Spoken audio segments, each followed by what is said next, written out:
All right, I want to welcome on my next guest. We've got a very special guest. We've got the co-host of Lock It In on FS1. You know him from Thursday Night Football, the co-founder of the Extra Points Podcast Network, as well as the Against All Odds podcast. He's the hidden camera prankster for Jimmy Kimmel Live and his new book, You Can't Lose Them All, Tales of a Degenerate Gambler and His Ridiculous Friends, available January 26th. Ladies and gentlemen, Cousin Sal. Sal's everything going for you? Wow, I think you covered it all and then some. Yeah, I haven't had some of those credits in years, but thank you. Appreciate it. I'm getting ready for when I announce Daenerys Targaryen if she ever comes on. Good. Yeah, Yes. So yeah. I'm glad I'm not following her. Yeah. Yeah, absolutely. I wonder what she's doing. But yeah, so appreciate you taking the time to come on, chat. So just want to get right into it. So what was behind this brand new book coming out in a couple weeks? What was behind it? My agent is a pain in the ass. That's what it was. No, Bill Simmons and my agent, James Baby Doll Dixon, said you should write a book. I'm constantly telling stories about my history and my gambling foils and how I got to be a compulsive gambler. And rather than, a lot of people put books out there like how to be good at this, and Matthew Berry has how to be great at fantasy football. Mine is kind of an opposite. Like, you should learn your lesson from me based on these stories and how I lost. And there's some winning in there, but yes, it's mostly losing. And people like to hear more about people losing than winning. So I have plenty of that in this book. So speaking of winning, what's your most memorable gambling story? Oh man, there's a few of them. I'll tell you this one. My cousin Jimmy Kimmel was picking games for the Fox pregame show at the turn of the century, right around 2000. He did it for 4 years, and I would give him picks. He didn't care about watching the games as much as I did, so we would watch together, but I would analyze, and I would tell him who to pick. And when he thought it was his last pick of the year, back then, and still actually, you cannot pick by the spread. You had to just pick a winner. So it was Patriots against the Rams in the Super Bowl. The Rams, if you remember, were like a 12.5-point favorite. Again, remember, you can't on Fox pregame show pick the spread. You have to pick a winner. And he's like, well, we have to go with the Rams, right? I was like, you know what? This is your last one. Why don't you take Patriots here? And he's like, really? I'm going to look foolish. I'm like, yeah, but it's a long off season. If you're right, you'll be a hero. If not, people will forget. So he takes the Patriots, big underdog. We're actually at the game in New Orleans, Superdome. Vinatieri kicks it straight, beautiful, right through the uprights, wins the game. He's jumping up and down. He looks at me. I have my head in my hands. And he's like, what's wrong? I said, I had $5,000 on the Rams money line. He's like, you told me to. I said, I know what I told you, but I didn't listen. I took the Rams. So that's memorable. That's a classic story of my losing ways. I had one a couple of years ago. I'll never forget it. It was, I think I had Boston, but they were favored by 7.5. They were up 10. They were blowing out Dallas, and the waning moments kind of going by, the game's time's ticking away, and the game's out of reach. Wesley Matthews decided, no, I'm going to take a 3. Mm-hmm. Screwed me. That was lots of fun. Yeah. It's lots of fun. I have a question. How often do your parlays hit? Because mine haven't hit yet. I will let you. I promise I will come back and I'll let you know when mine hit. No, I like doing parlays. I like especially doing money line parlays. So, for instance, this past weekend, Chiefs and Packers, whereas you'd have to lay 10 with the Chiefs and 7 with the Packers. If you money line parlay them together, you only have to lay $1.50 to win $1, and they just both have to win. I find that teams try to win and not cover the spread, which would coincide with the story you just told, with teams like you don't have to worry about last second, touchdown, meaningless touchdowns and everything. So that's what I do. Has it proven successful? I would probably say no, but the idea being that, these teams are trying to win games and not cover spreads. So that's the kind of parlay I look to go after.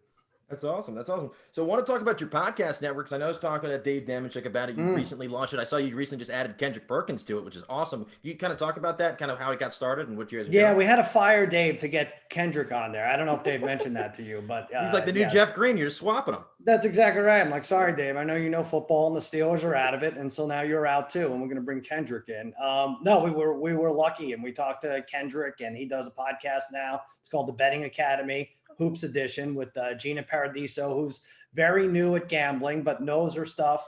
She knows a lot about basketball. So he is trying to mold her into a degenerate gambler like me and like himself. Like he is one of the few athletes that has come out and admitted to gambling. And I think as more and more states legalize, athletes and former athletes will be more willing to admit that they like to gamble, because I promise you, a lot of them are gambling on the side. So, but there is a stigma attached to it, and Kendrick and Gina help try to lift that stigma, and they do a nice job on the Betting Academy. Definitely. And then, of course, everybody knows you from Jimmy Kimmel Live. I saw you have a background in law. Do you take that into consideration when you're pulling pranks to make sure that there's no litigation of any kind? Yeah, there's not a lot I could do about it. I definitely know what an assault is, and I look for people's hands and see when I'm going to get slugged.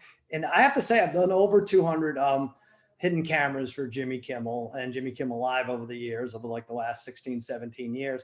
And I've luckily not been hit. I had someone at a buffet attack me with their butter knife when I cleared their, now this is a buffet, mind you. The idea of a buffet is you could go up and take as much food as you want and bring it back. So I cleared his plate pretending to be a busboy earlier than he had expected. And this 300-pound monster went after me with a butter knife.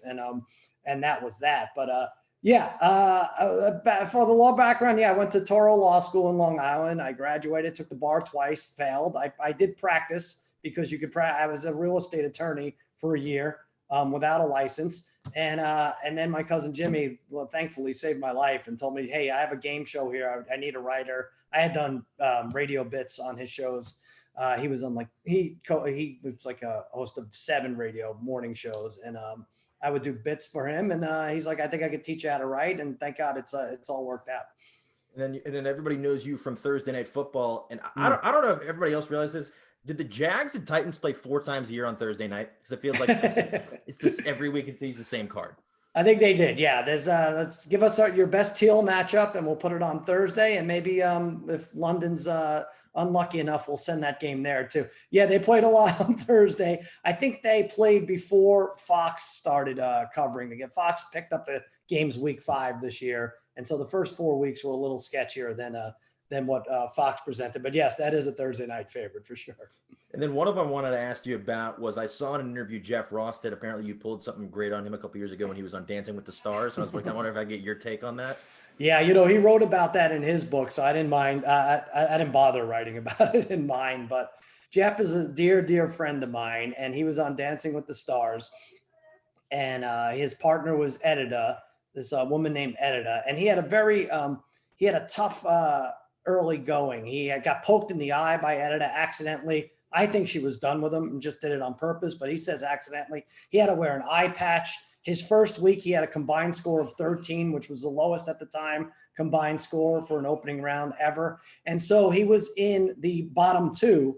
And when Tom Bergeron announces who loses, he was in the bottom 2 with Kim Kardashian and her partner, which is great. So, but before the show, I told Jeff that he was safe, because the idea was whoever was voted off Dancing with the Stars was then to appear on Jimmy Kimmel Live that night. So he thought I had a heads up to know if he was good. And he's like, am I really safe? I said, you are safe. You're not getting voted off tonight.